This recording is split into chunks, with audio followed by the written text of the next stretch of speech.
2021 Ford Mustang Mach-e electric vehicle. We've taken another road trip. In mid-August of 2023, Julie and I again went to Northern California to visit family. Unlike last trip, however, this one didn't go as smoothly. In my one-year review of our Mach-e, among my conclusions I said, I suspect the next few years might be a little painful for long-distance EV travelers.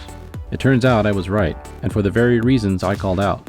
EV ownership has grown significantly, but our fast-charging infrastructure is struggling to keep up, especially in the area of reliability. So in this video, I'd like to highlight how our latest trip typifies some of the problems and frustrations that EV travelers are facing today. But please note, this video is not about crapping on EVs. We're not suddenly changing our minds just because of one rough road trip. The Mach-e itself performed beautifully, and at the end of the day, we did make our destinations without being left stranded at any time.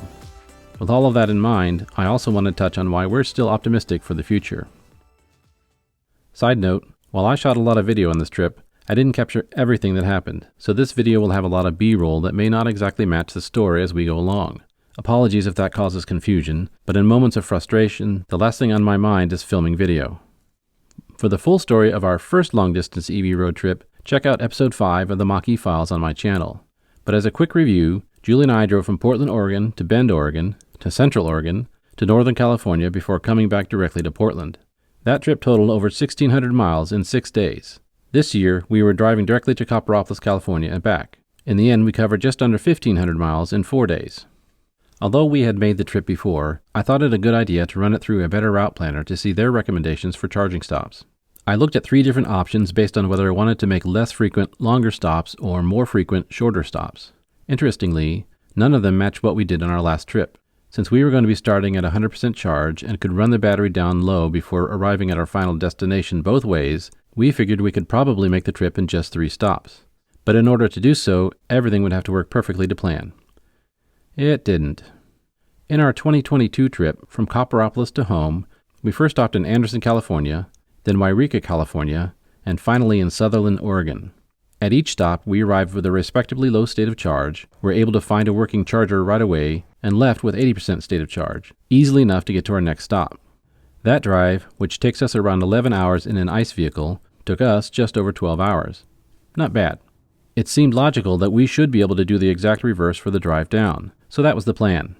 Of course, being an over-preparer, I made myself as familiar as possible with other charging locations, especially ones with Electrify America or EVgo chargers. You may recall, Ford has a plug-and-charge program with EA and EVgo that allows us to pull up to a station, plug in, and it should just start charging without need to use an app or pull out a credit card. We have found this works very well overall, and it makes the whole experience much nicer. So, bright and early on our Friday morning, we headed south. Sure enough, we reached our first stop in Sutherland, Oregon without any drama.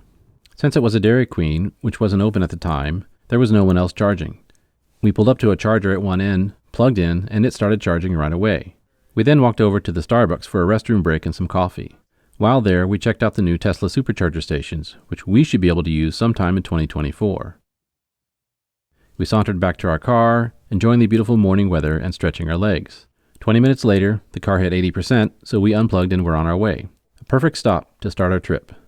Who knew just 3 days later this same site would be the complete opposite, a total disaster. But more on that later. Looking at the apps, and from our memory, we knew that the next stop in Yreka, California was likely to be the most unreliable place to stop, so we made a last-minute change to stop early and try the station in Grants Pass, Oregon. This was a relatively short distance from Sutherland. In fact, we could have made it here as our first stop, but it would have left us with very little range if something went wrong. Not surprisingly, it's another Walmart. We followed a Mercedes EQS into the parking lot, waited for them to choose one of the 3 open spots, then pulled in next to them and plugged in to charge as quickly as we could. Plug and charge worked great, and we were humming along in no time. With one station not functioning, this location was suddenly full. Another 20 minutes later, after a restroom break and a stretch, we unplugged and were on our way again. We made a mental note. Good stop, but probably will only use it as a plan B in the future.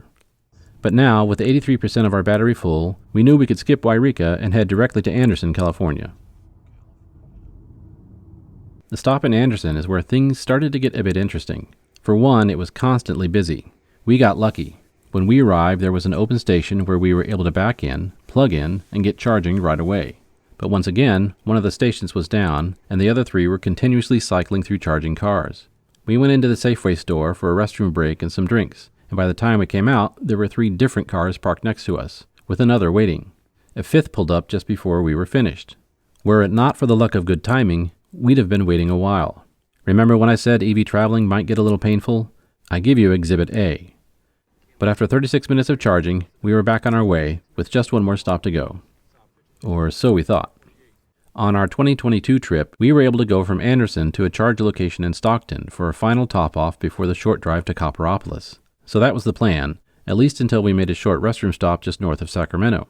For whatever reason, when we put our charging destination in the Ford's GPS, it lowered our estimated range to be 3 miles less than the distance we needed to go. I panicked. Not because I was concerned about running out of range. There are many charging options in and around the greater Sacramento area, but I couldn't figure out why we suddenly lost range. I was hoping the guessometer was just adjusting to the high exterior temperatures, causing it to go a bit more conservative. But I was also concerned that the same heat might be causing issues to our car. So in my panic, I thought it best to stop on the north side of Sacramento to be sure we had plenty of charge. And it was at this location that I gave you Exhibit B of why EV traveling can be so painful. This location was at another shopping center, but it only had 3 stations. Fortunately, only one was occupied. We pulled up, plugged in, and started charging. All seemed well, so we headed to Starbucks for another restroom break and stretch. But when we got back and checked on the car, the charging had stopped after just 5 minutes. Uh-oh. I tried unplugging and plugging back in a couple of times, but it wouldn't start charging again.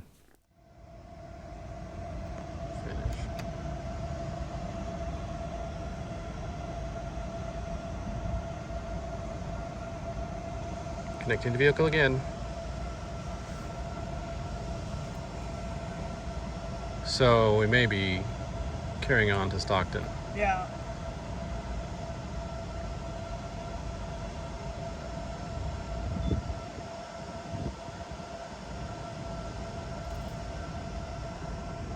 Yeah, it doesn't want us to. Okay, so cancel. Okay, so we're leaving? Great. While this was going on, another car came along and filled the 3rd spot. So if we couldn't get this to work, we'd have to move on, wasting all this time for almost no result. Fortunately, just as we were about to take off, the Hyundai next to us finished up, so we just moved over and charged at that station.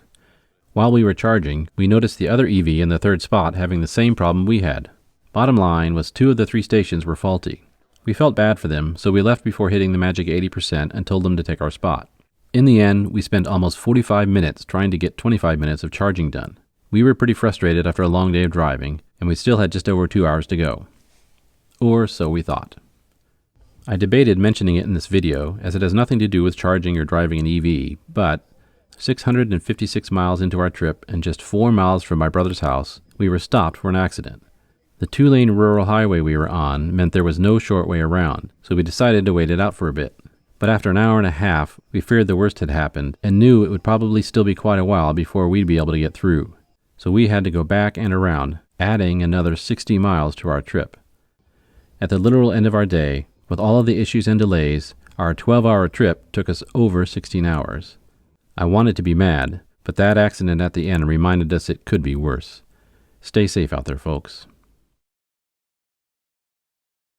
To keep this video short-ish, I won't bore you with all the family stuff.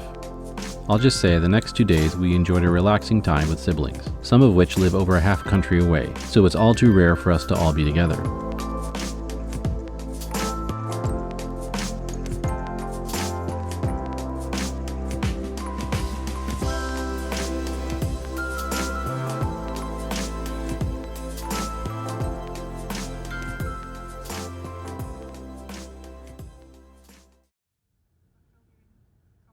Monday arrived and we had to head home. Once again, we had planned to just do the same 3 stops as on our 2022 trip, with one small change. An overheating Ford Level 2 charger meant we struggled to better 85% state of charge before leaving, so our first stop would have to be a little sooner than the Anderson stop we used before. We picked Willows, California. It seemed a good option as the charge location had 4 stations at a Walmart and there was a Starbucks and McDonald's close by for food options. We chose to stop at Starbucks first, then head to the charge location. When we pulled up, there were no cars charging, and we thought it was our lucky day. But the first 2 stations we tried throttled at only 30 kilowatts. When charging normally, the Mach-e peaks at 150 kilowatts and averages around 100 kilowatts, so charging at 30 kilowatts would take us hours. That wouldn't do. So we tried the third station, but it didn't even get started. We began to panic a bit, and Julie started to look for an alternate location while I backed into the last station. Thankfully, that one worked and we were finally humming along. We couldn't help but wonder if this is how our day was going to go. But after an hour in Willows, including 30 minutes of charging, we headed out, dreading what may lie ahead. On a side note, we discovered we could have made it to Anderson, but with only 5% of battery remaining, and when we drove by, the stations were all full, so there would have been longer waiting there.